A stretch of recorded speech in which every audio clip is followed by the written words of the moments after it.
Your brother is disgusting, and I don't want him at our wedding. That is the topic of the video today. I am going to be reading a letter from a man soon to be married, maybe not going to be married, because his wife doesn't want his older brother to be the best man at their wedding because she is disgusted by something she found out about her fiance's older brother. So, I read the letter a couple times. I already know what I'm going to say, but I'm going to read the letter to you, and then we'll break this letter down. We'll dissect it, break it down, and put it back together with some logic and with some sense, because the soon to be wife, potential wife, is completely out of her damn mind. These are the kind of things you need to look for when you are deciding whether you want to spend the rest of your life with someone. That's why conflict in a relationship, people look at conflict as it's always bad. Conflict isn't always bad. Actually, conflict is very necessary. Whenever you're in a relationship with someone and you're considering taking that next step, which would be marriage, you always want to see them in uncomfortable spaces. What I mean by that is you want to see them, how they act, how they behave when they're upset, how they act and behave when they're stressed out, how they act and behave when they're frustrated, how they act and behave when they don't get their way, how they act and behave when you have a disagreement and you're not budging. Will they agree to disagree? Will they argue you down and try to persuade you? Will they cuss at you? Will they yell at you? You need to have these different things occur in a relationship so that you can see how a person reacts in different scenarios, because life will throw different situations and different circumstances at you. And if you don't know how your potential spouse is going to respond or how they act when they're in certain situations and certain circumstances, then you could be signing up for something that you don't have the capability to work through. And this is what's happening in this letter. There's a situation that came up that would not come up in like premarital counseling. It's not something that will come up in general conversation. And when I read the letter, you'll see why. But this situation came up, and it caused this man to see something in his fiance that he was unable to see before, because this situation never happened before. But now he's seeing it, and we're going to read this letter and see how he responds to it and what's going on. So, this is the letter here, and I'm going to read it to you. My older brother lost his wife suddenly when he was 28. So, the person who sent this in has an older brother who lost a wife at 28. She was literally the girl next door, and they've been together since they were 14. So, they've been together for half his life. And she passed away at 28. They were together since they were 14. So that's half the brother's life. He was with his wife before she passed away. It was devastating, and I don't think he has ever really gotten over her loss, despite grief counseling and time. Makes sense when you've been with someone for half your life. He briefly tried dating about 5 years after. So from the age of 28 to 33, the brother was in grief counseling, trying to heal, and he didn't date. So he says he briefly tried dating about 5 years after she passed. So at 23 or after 23 is when he started to try to date again. But he said it felt empty and hollow and he didn't enjoy it. Welcome to dating in 2023. Fast forward 14 years and he is a successful businessman with a lot of hobbies. So if we're going by the math, let's say he started dating again at 33. Fast forward 14 years later, that will put him at 47. So right now the brother is 47 years old. He's a successful businessman and his life is full of hobbies. So he's got a full life at this point. His life is pretty much full, but he gets lonely sometimes and wants human connection, but not a commitment. With the popularity of hookup apps, he is able to have his sexual needs met, and when he wants to go out to dinner or have companionship on a date, he hires an escort. A lot of men do this, especially men who have been divorced.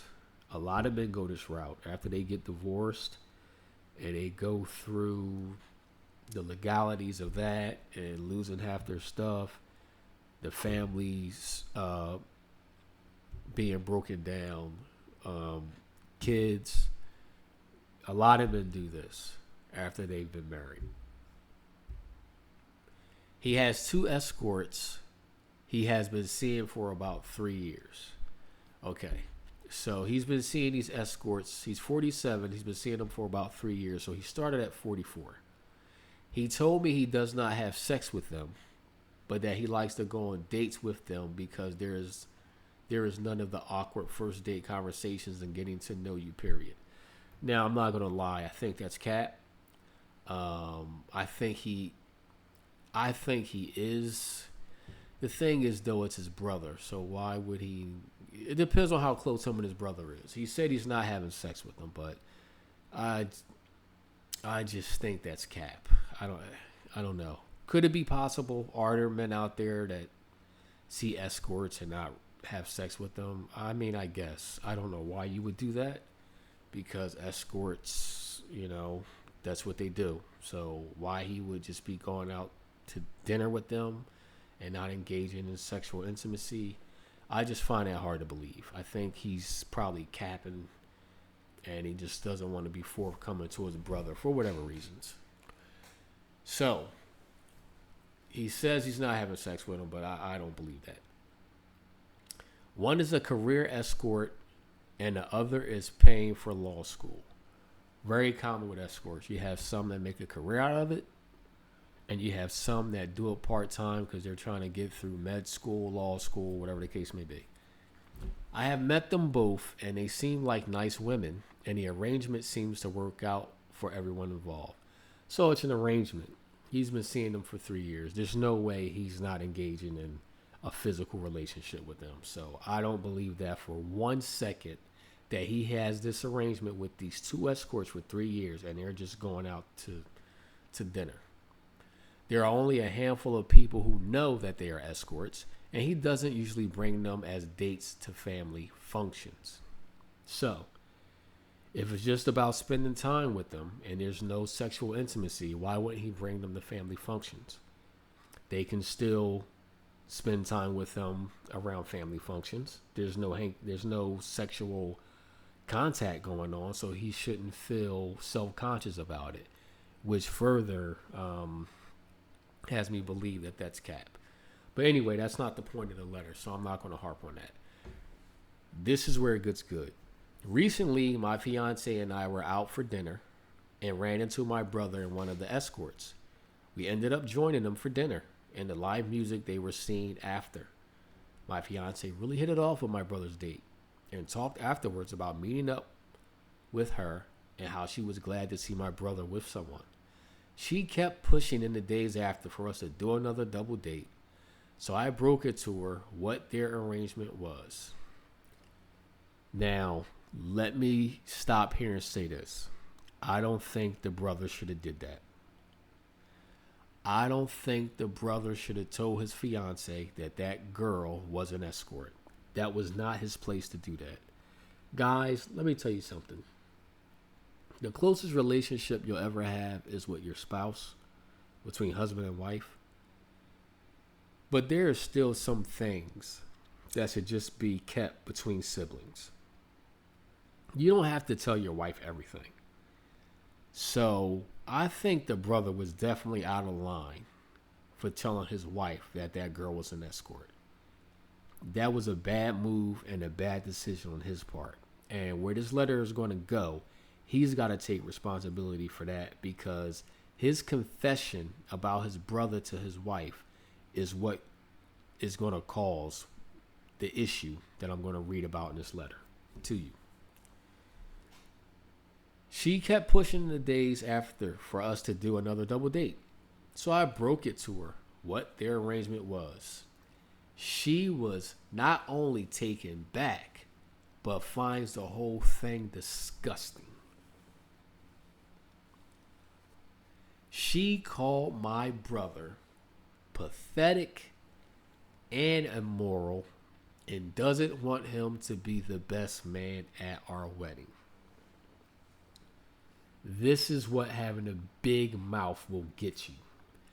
His confession about his brother, his older brother, has caused his fiance to now get on her high horse. We had a big fight where I told her if my brother wasn't invited, there wasn't going to be a wedding. I pointed out that her sister had an affair that ended her marriage, as well as her affair partner's marriage, and yet her sister was maid of honor and the affair partner was a guest. Wow.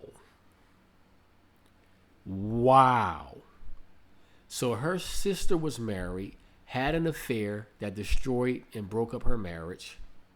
The person she cheated with, his marriage got destroyed. She's the maid of honor for his fiance, and a person she broke her marriage vows over is a guest at the wedding, so I'm assuming they're together. Wow. And she has a nerve to be judging his brother for having an arrangement with an escort. Make it make sense. The hypocrisy is astounding. It never ceases to amaze me how people can look at other people's lives and come to such a quick judgmental conclusion about it. And yet they be doing the exact same thing or something to the same level in their own lives. And they just conveniently overlook it. Her maid of honor, which is her sister, is a liar, a cheater, an adulterer, a deceiver, and a homewrecker. And she has the nerve and the audacity to actually stand there and judge her fiance's brother, who's not an adulterer, didn't destroy his marriage, didn't break up his family. His wife died. He's a widower. And I'm glad the fiance actually pointed that out in the letter. He actually pointed that out and didn't let that slip by. I pointed out to her that her sister had an affair that ended her marriage, as well as her affair partner's marriage, and yet her sister was her maid of honor and the affair partner was a guest. I told her I thought that was more egregious than having casual sex with Tinder hookups and hiring escorts to go out to dinner. Oh, it gets better. We are now at a stalemate. We are sleeping in separate rooms and haven't spoken for about a week, except to fight about how unreasonable the other person is being. I will absolutely choose my brother in this situation and am ready to call off the wedding. Hell yes. There comes a time as a man when you have to take a stand. And he's choosing to take it. This is the hill he's choosing to fight, and he's choosing to die on. If you look at the other video I did on a man who was getting married to the woman who didn't want to say her vows, specifically when it came to obey and submit, that was a hill he should have died on. This man is choosing at this moment to be exactly what he is, and that's a man. And as men, you need to have boundaries. There's certain hills you need to be willing to die on. And he chose his hill. His wife is extremely hypocritical, and she has zero empathy for what this man's brother has been through.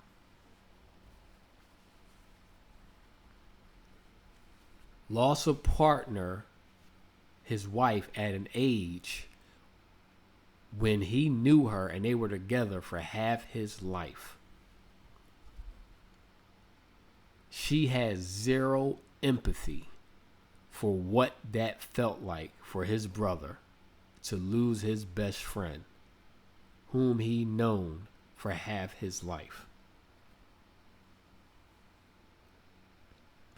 This is not something that's going to come up in premarital counseling. This is why I said conflict is not always a bad thing. Conflict oftentimes is necessary.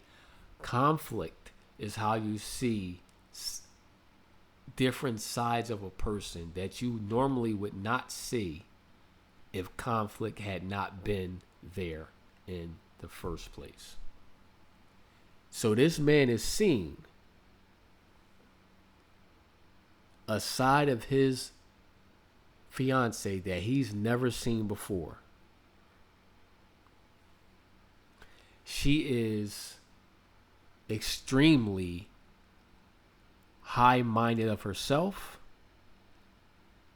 and extremely hypocritical. And she lacks empathy. And she's putting it on display. She said she feels that his older brother is pathetic and immoral. Well, what the hell does that say about your sister, who broke her marriage vows, who destroyed her marriage, who destroyed her union, who destroyed her covenant, and destroyed the house of another woman, destroyed the house of another family? What does that make her sister? If his brother is pathetic and immoral, her sister has to be 10 times worse than what he is. And I'm glad that her fiance didn't let her slide on that. I'm glad that he brought that to the forefront and he called her to the carpet. I'm glad that this is a hill that he's willing to die on. Because this type of high moralistic hypocrisy will come back to bite you later on in your marriage. When you do something, there will be zero empathy. There will be zero sympathy. Because she's already made it up in her mind what's moral and what's not, and she don't read between the lines.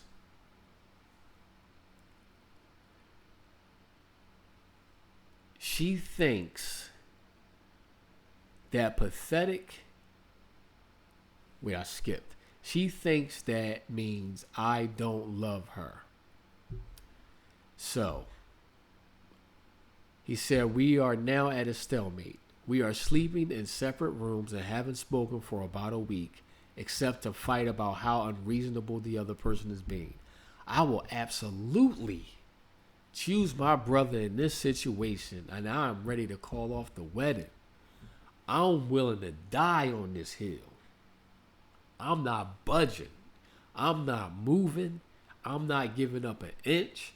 I'm not giving up a centimeter. I'm willing to die on this hill.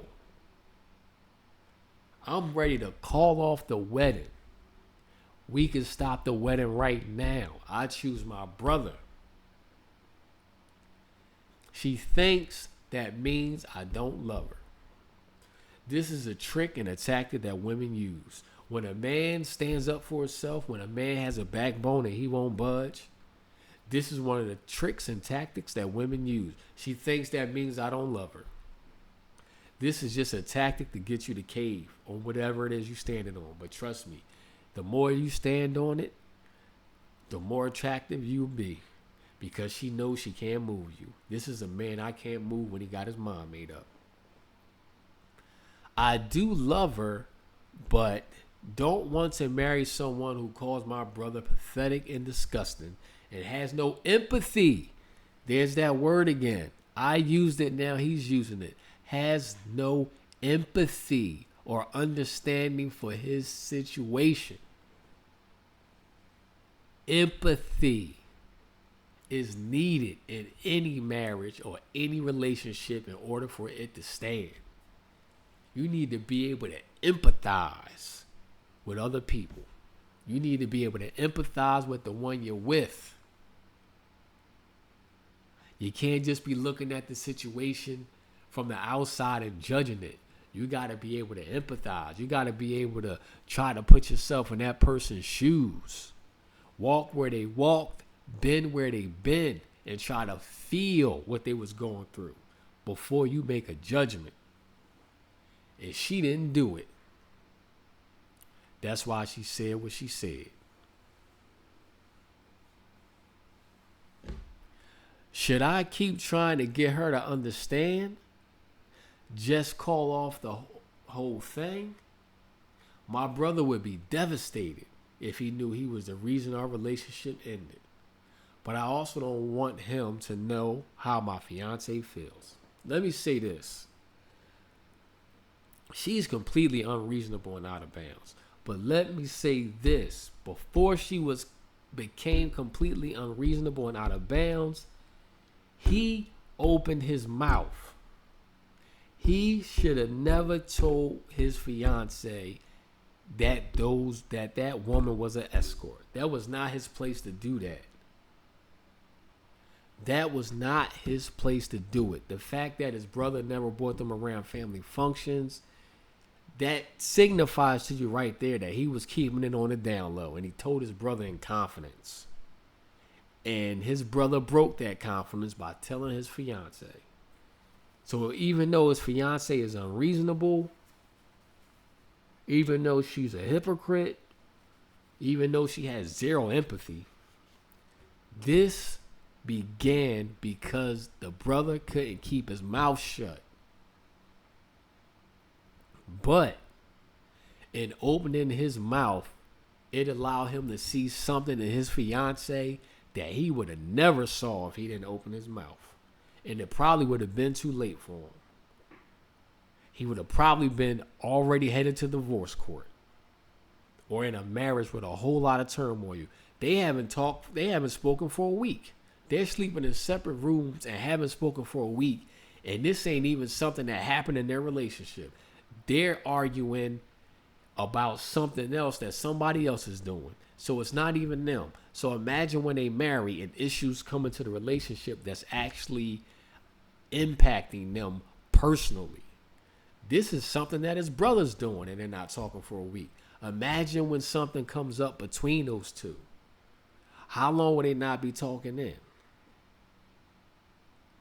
If you let something from the outside that has nothing to do with you personally impact y'all's relationship internally, what chance do you have to survive stuff that impacts you personally in the same house, under the same roof?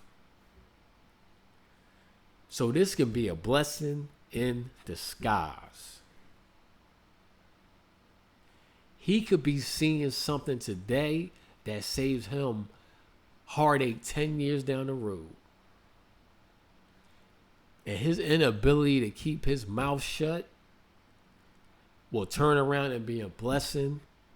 And his brother seeing these escorts will turn around and be a blessing in his life, because he told him he was doing it. He couldn't keep his mouth shut.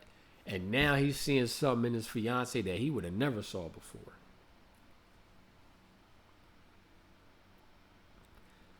Know who you're marrying. Know who you're going to get in a relationship with. Weigh the pros and cons. Conflict is not always bad. Conflict allows you to see people in other light, other situations, other circumstances. We are very multi-dimensional people. We're multi-dimensional creations. We act very different and do very unpredictable things depending on the circumstances we find ourselves in. And unless you see someone in as many different situations and the scenarios as possible, you're never going to know that person. These type of things are necessary. And this is not anything he would have seen in premarital counseling. Not like this. This is a real life example. So it can't be faked. It can't be simulated. It's happening in real life. So he's seeing to the core of her being, the moral core of her being, who she is. And now he got a decision to make, and damn it, he's made it. I'm not budging. Guys, you can go and check out the note for yourself, the letter for yourself. You can read it, go over it. Put your thoughts below. Let me know what you think. I'll talk to you next time.